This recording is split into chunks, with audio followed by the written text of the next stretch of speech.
Bueno, egun ondan hori, gaurko batzordea, kulturratzeko iraileko batzordeari hasiera emongo deutzagu. Espero danok eduki izan dugula oporraldi polita eta ona, disfrutatu izana eta gogotsu bueltan egotea. Beraz, lehenengo puntuagaz hasiko gara, aurreko batzordaren bileraren aktaren onarpena. Ez badago ezer, hau batez onartuko genduke. Bai, hau batez onartuta. Vale. Hurrengo puntu izango litzateke erakunde autonomoaren LPS aldaketaren onarpena. Bueno, aldaketa hau gaur dakarguna, tramite utzezko aldaketa bate baino ez da. Eusko Jaurlaritzatik txosten bat jaso dugu, zelan LPS-etan aldaketa batzuk egin behar genduzala, tag postuetan ezin dugulako bakarrik eskatu zuzenbideen lizentziatu izatea, baizik eta beste karrera batzuk onartu behar direla, eta orduan hori egokitu LPS-etan, eta bestalde euskaltegiko irakaslei ezin jakela laugarren hizkuntza eskakizuna eskatu, normalizazio linguistiko baten langile talde baten dagozalako, eta horrek oinarriz dagoeneko laugarren hizkuntz perfilagaz datozelako. Beraz, horrek dira dakarguzan aldaketak, beraz, erabaki proposamena izango litzat, ez dakit galderarik dagoan, honen inguruan. Beraz, proposamena izango litzateke 54. postu kodea duen lanpostuaren titulazio akademikoa aldatzea, azaldu dudan moduan. Bigarrena euskaltegiko langile diren eta LAUTP hizkuntza eskakizuna duten langile guztiei derrigortasun data kentzea honela ager dadin, hor agertzen da taula. Eta gero hirugarrena erabaki hau baon argitaraztea. Bozkatu beharreko puntua da. Beraz, aldeko bozkak Eusko Alderdi Jeltzalea eta Alderdi Sozialista, abstentzioak gainontzekoak. Beraz, onartuta geratzen da proposamena. Gero, hurrengo puntua izango litzateke presidente handearen informazioa. Horre puntu honetan, betiko moduan orain arteko programazioen datua eta programazio aurrerapena badoatzue. Batzorde hasi baino lehenago programak itzi dutzueguz, bai musike barrikoak, bai orokorrak, eskura euki dagizu esan eta zoz eta disfrutatu gure baduze disfrutatzeko bere bai, zelan ez. Eta gero, eskolara bueltan hasten garen einean, ohiko programazioagaz hasiko ginateke, eta honetan bueltan dakargu getxo komika, 21. edizioa izango da, eta hau betiko lez areta eta erromo bitartean izango da. Errekaen hain zuzen 21 ekimen inguru eukiko doguz, bai komiki aurkezpen, alkarrizketak, mai inguru, ponentzia eta abar, komiki munduko personekaz, bai idazleak, zein irudigileak, editorialak eta abar, eta hor hainbat programa eta esperientzia bizial izango doguz, eta gauza asko ikasi, segurantzean, edo impresioak alkartrukeu. Errekaen erakusketa bat eukiko dugu, betiko lez, komiki eta artea negatiboan, iuntasunetik argira, irailaren 29. bertan hasiko da, komiki azokagaz batera, eta erakusketa egongo da urriak 22 bitartean. Gero, 26 komiki gile, komiki munduko hainbat 26 sortzaile eukiko dugu sinadurak egiten, publikoa edo eroslei eure komikiak sinatzeko, eta azokan ohiko lez 40 estan eukiko dugu editorial, sortzaile, komikigile, euren aldizkariak, merchandising-a, fanzineak eta ezagutu eta erosi dagiguzan.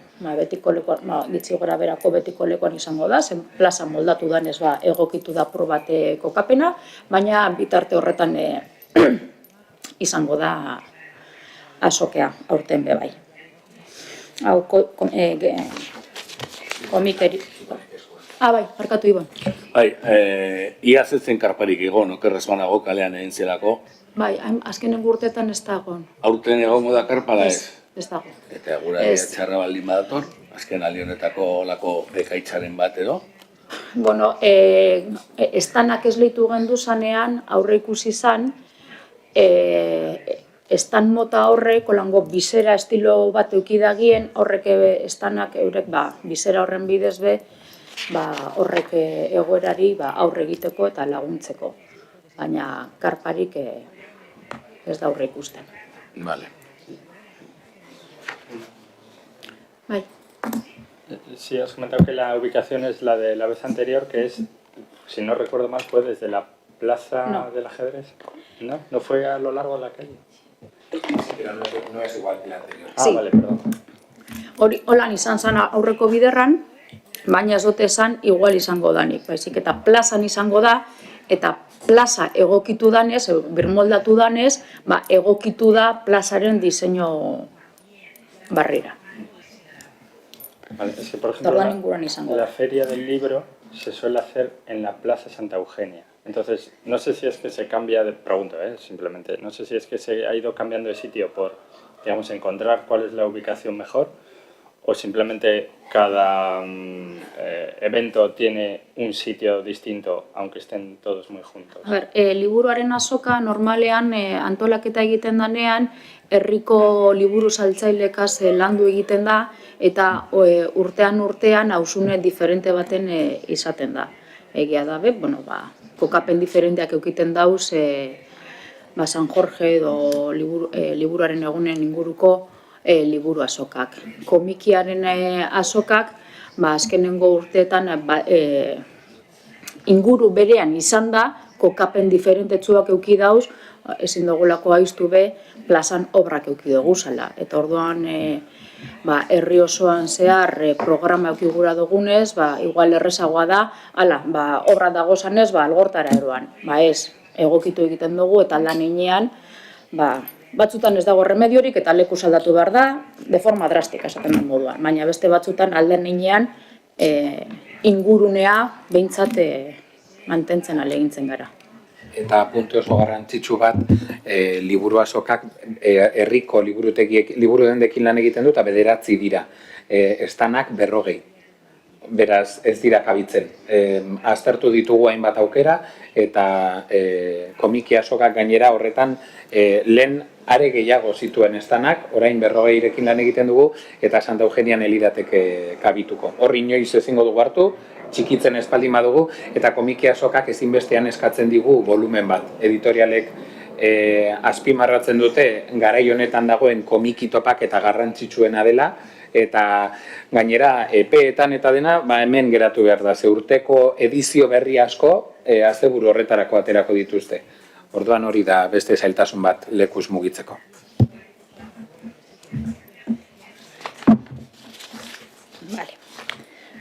Komikiaren inguruan beste pregunterik ez badau, getxo eszenara pasatuko ginateke, eta hau be, urrian eukiko dugu getxo komika, baina beste alde batetik getxo eszena be eukiko dugu, hau da, liburuak eta irudigintza alde batetik, eta beste batetik arte eszenikoak, eta honen zati handi bat musikebarren gertatuko da, hainbat eukiko urriaren 6-tik 22 bitartean, eukiko dugu dantzatik hasita zirkuan akabata hainbat arte eszeniko ikuskizun, bai famili heldu zein Euskaditik zein estatutik ekarretako programakaz, eta alde batetik egongo da hori musikebarrin, eta gero kalean zerki bultzatuz programaren barruan, sasoi horretan be, algortan, San Nikolas plazan, urriaren 11-tik 15-era, beste 6 ekimen eukiko dugu, Santzeslan eta hainbat gauza. Horrek be, danak izendatuta daukazuez agendatan. Bitxosten honek ordezkatzen ditu antxineko antzerki jardunaldiak, osea horri eman zaion beste buelta bat da, edo... Bai, buelta bat da, antzerkia nagusi izaten jarraitzen dau, baina beste disiplina batzuk bere sartu doguz. Eta orduan, antzerki jardunaldiak izan barrean, getxo estena.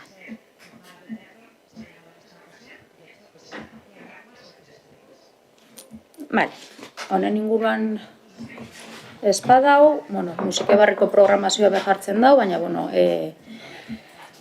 programa lusatu deutzuegu, horrokiko zenduki edana, eta orduan galdezketara pasatuko ginateke, idatziz bi jaso doguz, biak EH Bilduren partetik, beraz lehenengo agazaziko ginateke, 4-7 zenbakiduna registro zenbakiduna, nok landuko dau?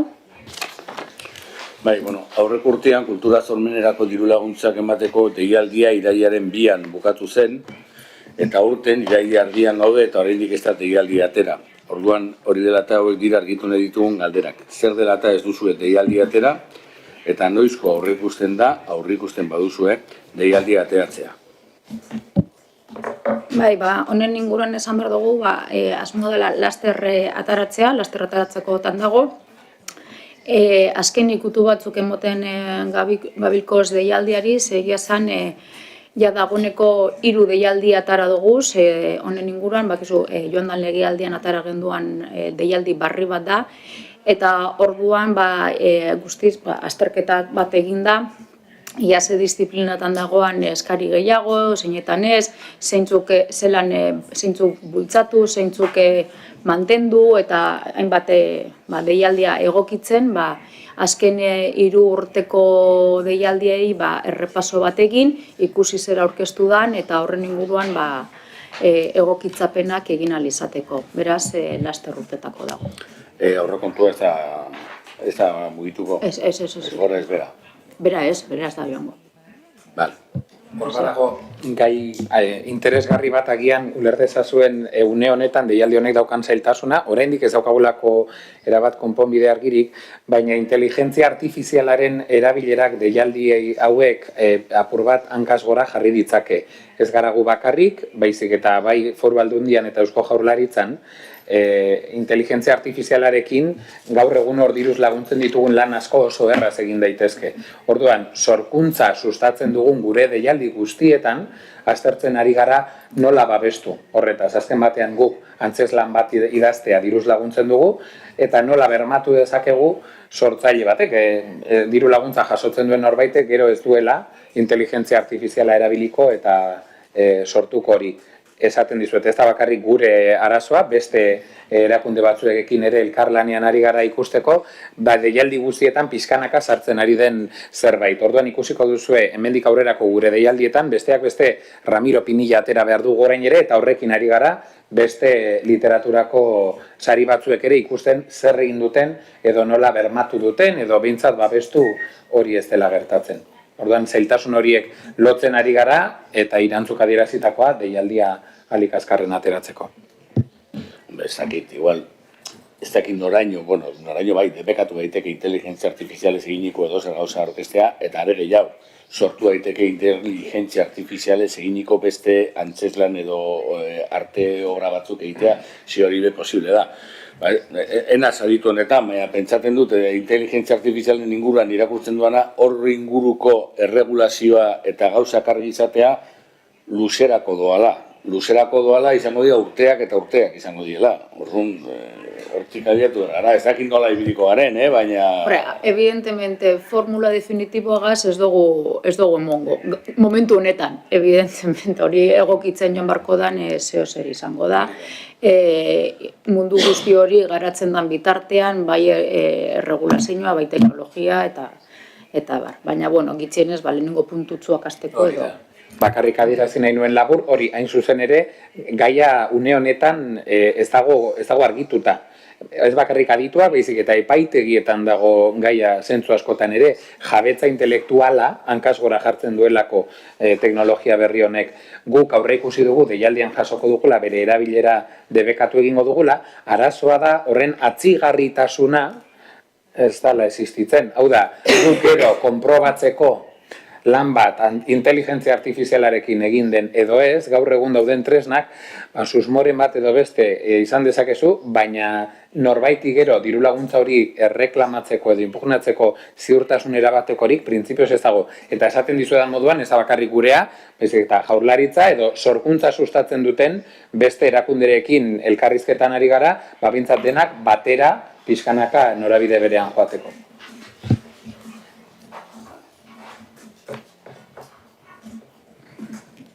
Vale. Galderonen inguruan besterik ez balego, urrango galderara joango gineateke, lehen esan dudan moduan EH Bilduk erregistratu da.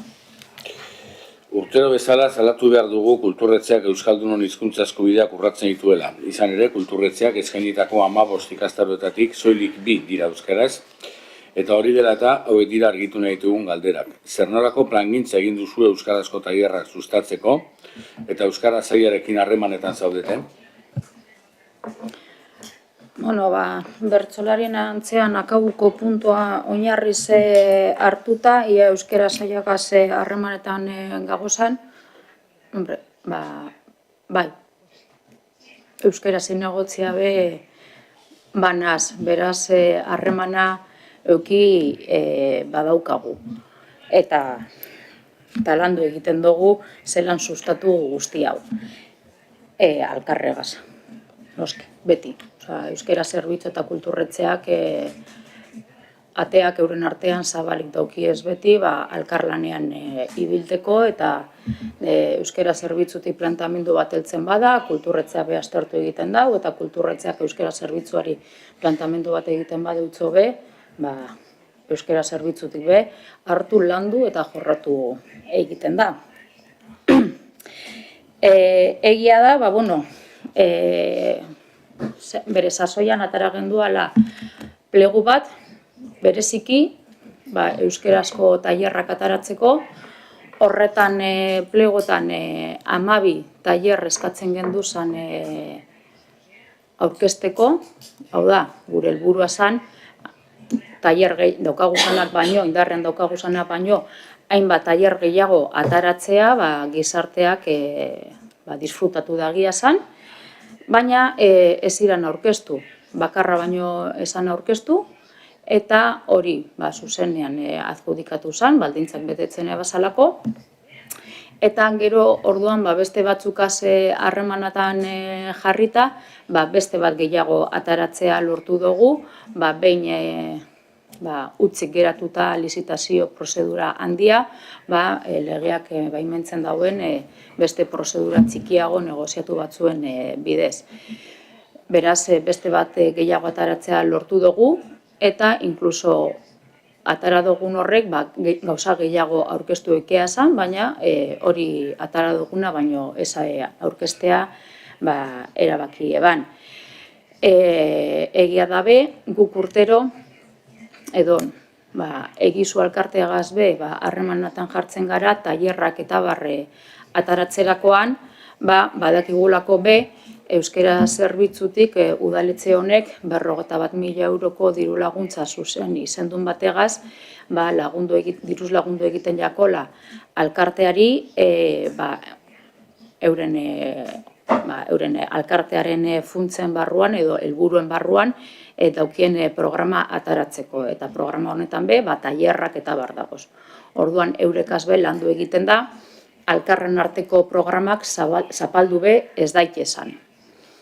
Beraz, lehen esan dudan munduan, euskara eta euskara mundua gazbe harremanetan egoten gara, honek guztiak ekilibratu ahal izateko.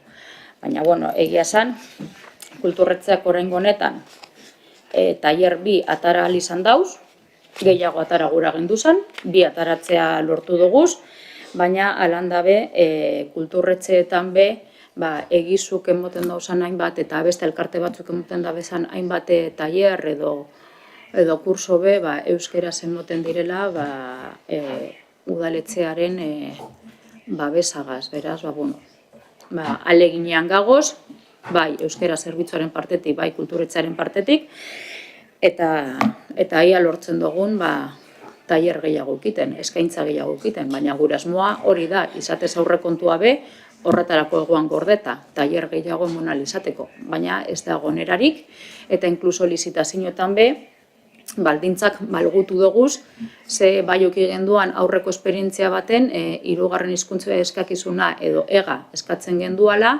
eta bai gertatu zen, batan bate aurkeztu zala, baina ez zeukan perfil eskakizunik edo ega.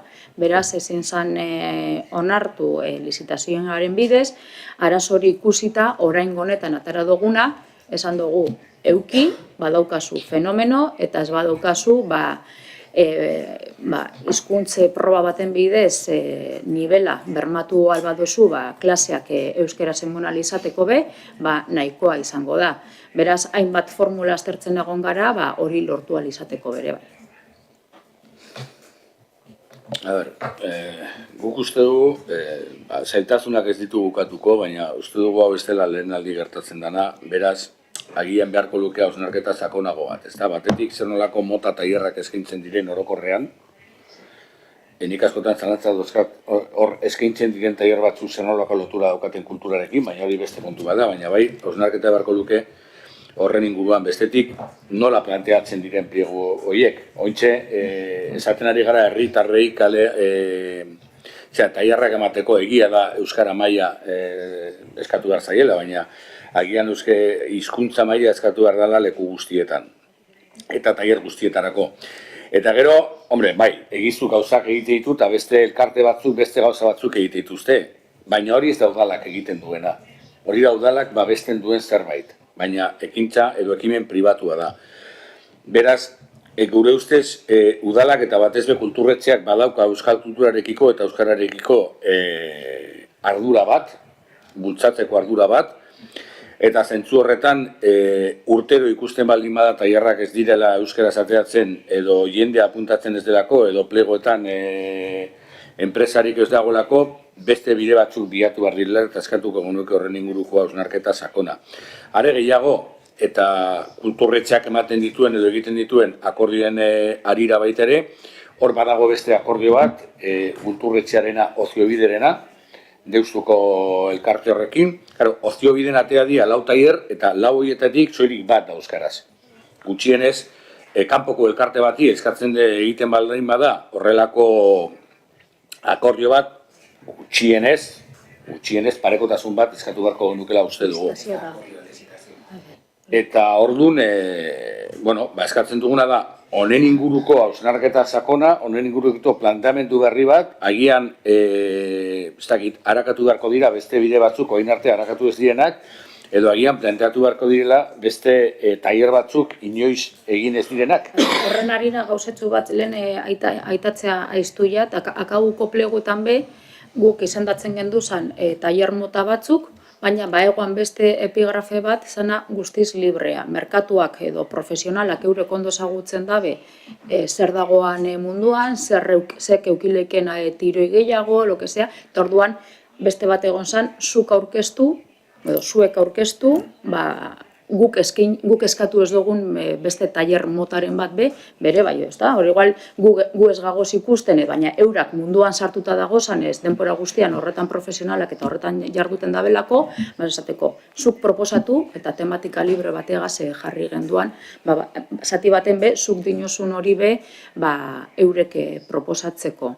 Guk ez bagagoz ikusten tailer mota berezi bat eta momentu honetan tiroi asko daukana, eurek eskaini egien. Beraz, horretan saiakerak egiten gagoz eta lanean bere bai. Eta, oziobiderena hitzarmena ez da lizitazio bat. Barkatu? Oziobiderena ez dela hitzarmen bat lizitazio bat baino. Bere momentuan hitzarmena zen, lizitazio baldin bada, lizitazio baldin bada, are okerrago. Baina hor kontuan eduki behar duguna da oziobide batez ere orokorrean gehienak, ez da, persona nagusi eta helduei zuzenduta dagoan programa bat dela. Eta egia badabe, getzon gero eta euskaldun kopuru gehiago daukagula, edo euskera ulertu lekien persona gero eta gehiago dagozala, soziodemografikoki justo arlo horretan ez doa zain gorantza, hor numeroak apurua bajatu egiten dabe, eta horre bere, bazken finean, eta programa bat da. Beraz, apur bat horretan be oreka mantentzen dugu. Horretan ez dakit ados egongo garen. Ozkioidek egiten dituena da, batez be, Deustuko Unibertsitateko irakasle batzuen hitzaldiak prestatu, eta hitzaldi horiek eman, edo ikastaro horiek eman. Euskaraz eman daitezke, ez dakit noiz hasten den pertsona bat nagusi izaten udalerri honetan. Nik zoritzarrez edo zorionez nire buruaia badaukat nagusitasun horren inguruan 56 urtekin, beraz, interesa izan dezaket hoiengan, eta euskalduna naiz, eta ni bezala badira euskaldun asko.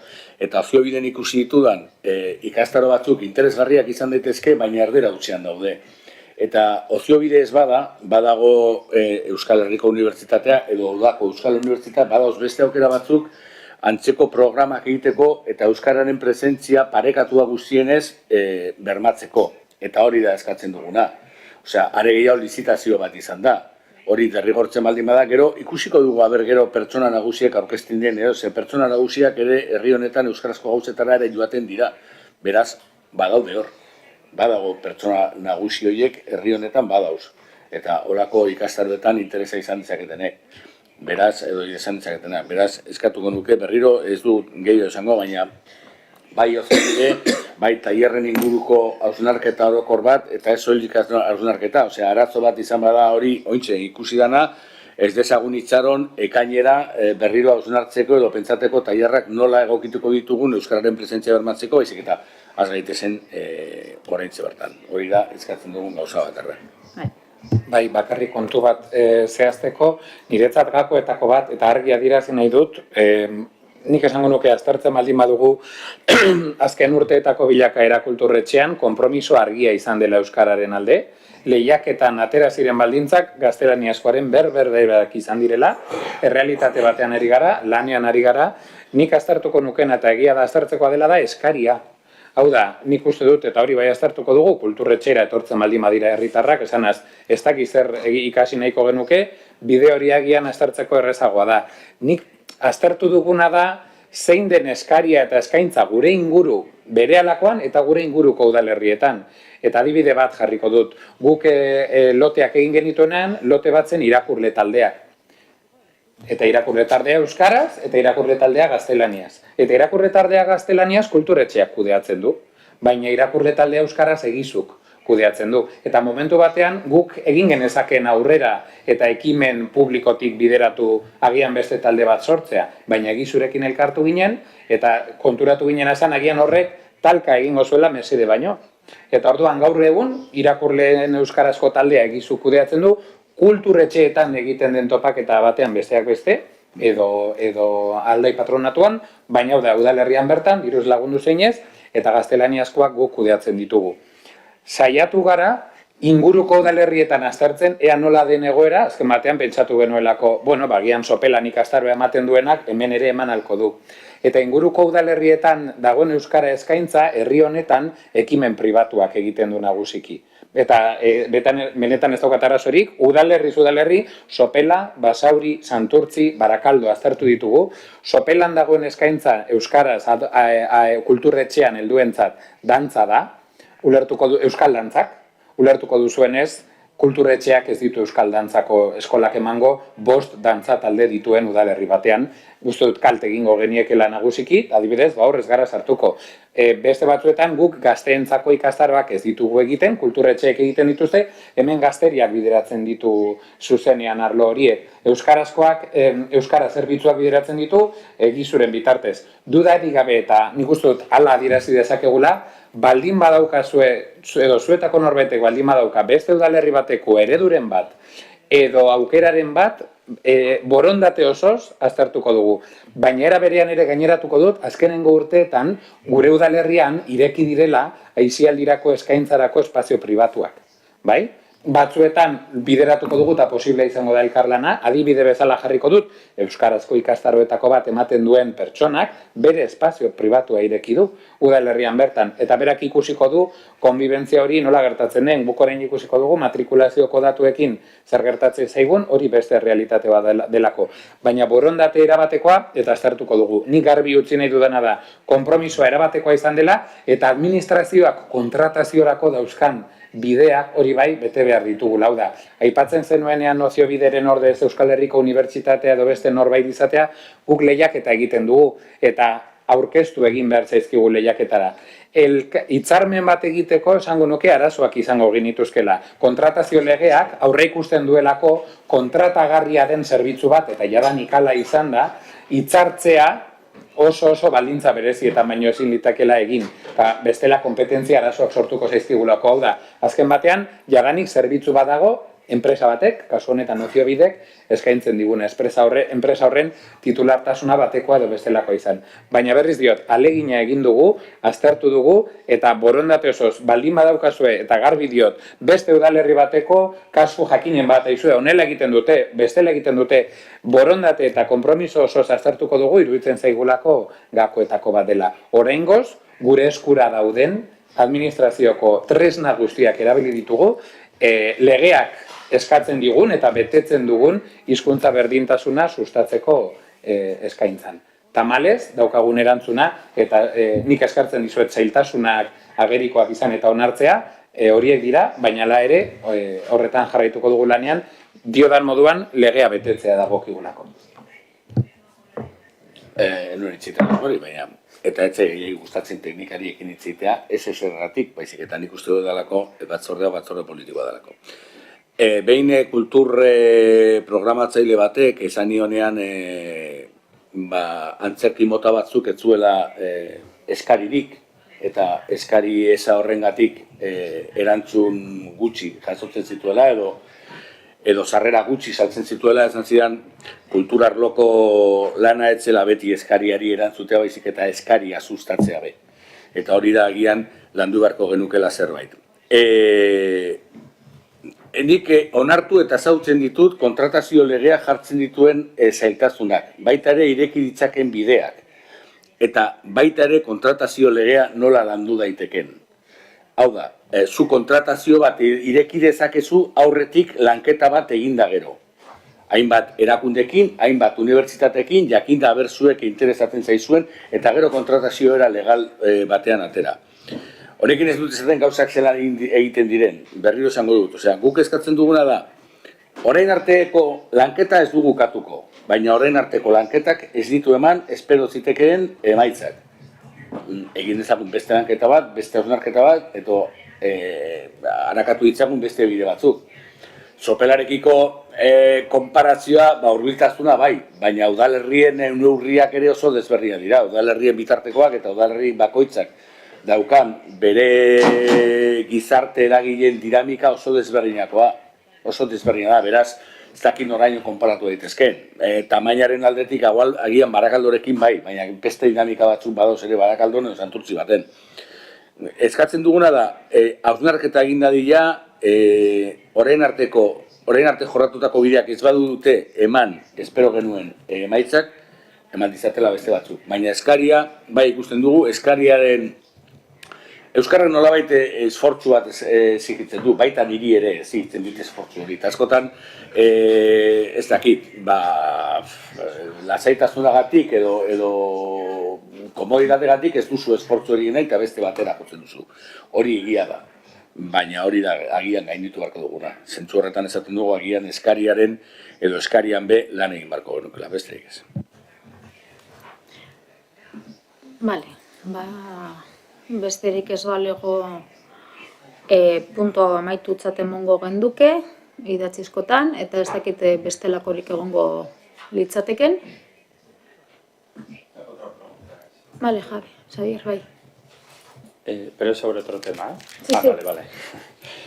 No, me gustaría preguntar, es que no he podido registrarlo porque el concurso de Chiqui Bascardo y Ramiro Pinilla fue después de la fecha de registro, pero sí me gustaría saber quién decide el premio del concurso o del certamen de Txiki Baskardo. Si es desde el área, alguna asociación o empresa que organiza. Antolatu horrez dago enpresarik tartean. Lehiaketa kulturetxeak antolatzen dau, hain zuzen be liburutegi zerbitzutik. Gero, deialdiak zehazten dagoen moduan, epaimai bat dago. Epaimai bat dago, literaturan eta barren adituak diranak, eta orduan eurek, Ramiro Pinillaren inguruko jendeare badago hor sartuta, eta orduan eurak irakurtzen dabez jasotako proposamen guztiak, euren artean lanketa egiten dabe, eta hortik urtetan daue irabazleak. Sí, perdona, igual la pregunta no me he expresado bien. No me refiero a quién elige la obra ganadora, sino a quién decide cuál es el premio, que en concreto es una tablet. Sí, vale. Vale. Sí, perdona. Vale. Hori da proposamena landu egiten dabe, eta ikusten dabe, nerabe ingurune tarte horretan, ilusioa egin leiken zeo zer, mundu horretan table bat edo izan daitekela, eta gero horrez aparte jasotzen dabe, txeke regalo bat, oparitzeke bat, herriko liburu dendatan gastatu izateko liburutan edo dana delakoa. Eta beste detailetsu bat? Bai, 2022ko abenduan udal honek onartu zuen dirulaguntzen ordenantzari jarraiki, ordenantza horrek jasotzen du sarietan ematen diren sarien kudeaketa nola egiten den. Sari horien kasuan, 3.000 eurotik berako, sarietan aukera dago dirua ez izan eta espezietan izatea, bai? Eta kasu horietan zehazki gainera orduan ez da bete beharko saridunak ogasunarekin eta gizarte segurantzarekin zorrak dituen egiaztatu behar izatea. Bai? Ulertuko duzuenez, Txiki Baskardon begiratu beharko bagenu parte hartzen duten umeen guraso edo titularrek zorrak dauzkaten edo ez, horrek izugarri zailduko luke. Ordenantzak aurre ikusita daukana da espezietan ematen diren sari kopuru jakin batzuetarako, ez dela horri egingo. Eta horrek orduan ez du partaidetza oztopatzen. Hortik aurrera, Txiki Baskardoren oinarriak landu zituzten kulturetxeko liburutegietako 2 arduradunek gure udalerriko eskolekin, bai, ikastetxeekin eurekin, eta ikastetxeekin adostu zena zen tablet bat izan zitekela. Egia da alde horretatik, seguru nago bestelako ideiarik edo baldin badago, edo beste proposamenen bat, aztertzeko ez dago inolako arazorik, baina Txiki Baskardo bai esaten dizuet, eskolekin elkarlanean erabat egiten da. Eskolekin irakasleekin landu egiten da, Txiki Baskardoren kontakizuna irakurri egiten dute umeek, eta gero parte hartu, eta gainera badakizuenez, lehiaketa horretan, egiten den eskola bakoitzeko hautatuak edo, liburutegira joaten dira egun batean, eta han bertan idazten dute bukaerako testua. Bai? Orduan, tableta horrela erabaki zen. Bere garaian, ja ez dakit 6 edo 6. Deialdia da oraintxe amaitu duguna, eta ordutik eskolekin adostu zelako. Baina berriz diot, baldin badago beste proposamenen bat, liburutegietako arduradunei eta eskolei helarazi aldiegu. Gaur-gaurkoz, 2 baldintza horiek dira. Dirulaguntzen ordenantzako sarien atala betetzen dugu horrela arazorik gabe, eta eskolekin adostutako oparia da ematen zaiena. Vale, gracias. No, lo preguntaba porque el premio de los 50 euros para gastar en bibliotecas o en librerías me parece bien.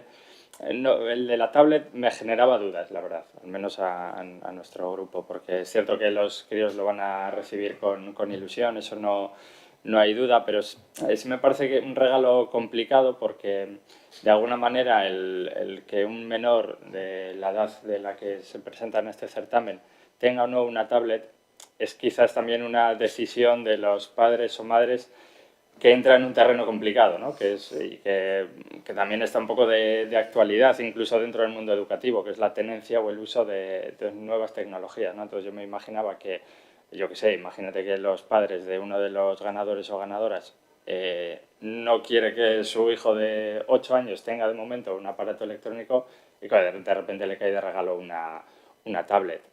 A mí me parece... no sé, a mí sí me gustaría pedir que igual junto con los colegios igual se hiciera una reflexión en este sentido por si se pudiera encontrar otro regalo que cumpla esas mismas características pero que no sea complicado en ese sentido porque no entre en algo que ya digo, que está un poco en debate en la actualidad, tanto en la sociedad como en el mundo educativo, ¿no? Que es el uso de tecnologías. Solo te puntualizaré que el certamen de Txiki Bascardo es para alumnado de la ESO. Tiene que estar en primero de la ESO, ¿vale? Por tanto, ya estamos hablando de una edad. Comparto plenamente la reflexión que has hecho posteriormente, pero como has dicho, 8 años creo, algo así, tiene que ser, es para primero de la ESO, por libre o mediante los centros educativos.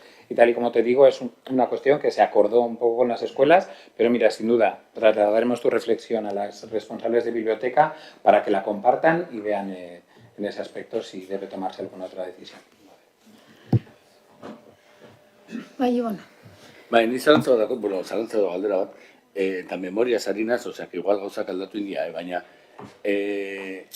bere momentuan, ez dakit azken urtean edo, baina bere momentuan udala aurrekontuetan eta kulturretzeko aurrekontuetan bazegoen diru partida desente bat musikebarriko webgunea egiteko. Nola dago gai hori? Ez dakit erabaki den webgunea ez egitea eta partida hori ezabatu den, edo webgunea egiten ari den, baina ez tomaz el peira la nasa, por lo que están tardando. Azken, justo joan dan astean galdetu nebanik gauza hori zelan egoan, eta komentatu duztiena gaitik azken ikutuak emoten dabilkiez, eta laster, ez dakizeaz miatzen noiz, baina esan duzti, laster erakutziko duzkuela eta laster martxan egongo dala. Hauza, webgunea naizta oraindik publikoaz izan, urrengo batzordera etor daitezke webgunearen beta prototipoa edo dena dalakoa edo produkzioan lantzen duten hori ikusteko? Urrengora seguru ezetz, argi esaltzeko jarraipena eginaz, urrian egingo duguna da behin betiko arkitekturari ja oniritzia eman, baina oraindik... Arkitekturari? Bai, a ber, se kontua da... Diseño kontuetan ez dira sartu? Bai, arazoa da, diseinua ere implantatu egin behar dela eta markaren egokitzapena egin. Orduan, horren bateratzea urrian egingo dugu. Guk orain gaur egun daukagun kronograman, nik aurreko uztaileko batzordean Elkarrekin Podemoseko ordezkari Xabierrek galdetu zuen honi buruz, eta hala adierazi zitzaion. Aurreikuspena da urte bukaerarako erabat bukatuta egotea lana. Baina lanak eskatu ditu hainbat eguneratze, hainbat moldaketa, bilatzailearen sarrera, lehen ez genituen deialdi asko, orain deialdiak ugaritu egin zaizkigu eta horiek sartu beharra. Orduan, gure asmoa da orain nolabait horrekin bukatu behar dugu, eta garbi esan da, orain jaialdi ibili garen horretan, enpresak lanean jarraitzen du, guri dagokigu enpresak egindako lana berrikustea, eta justo horregatik egin dugun kronograman, eta irantzukala adirazi du ere, berak galdetu izan da zenion bitu, irailean bukaditzagun folka, komikia eta falta zaizkigun komunikazioko lanak, urrian, buru belarria, oniritzea emateko betiko arkitektura, diseinu eta barrari, diseinu aldi berean dago, diseinua proposamenean egiten zuten jadenik, kontua da guk marka diseinua eta gure barruko antolaketa egituran ere, erabaki batzuk hartu beharra zegoen. Orduan, nik neuk argi adierazten dut urrian ezinezkoa litzatekela, hortik aurrera agian bai, baina hor ja ez da nire erabakia garbi esaten. Iba irrikitan nago, Urrian ez bada, zerbat dio, webgune hau egiten denbora luzetxo ematen ari gara, edo behintzat onartu zenetik. Bai, aldogunean ekarriko dugu, iba irrikitan nago duan. Besterik ez. Besterik ez? Hala, listo, amaituta.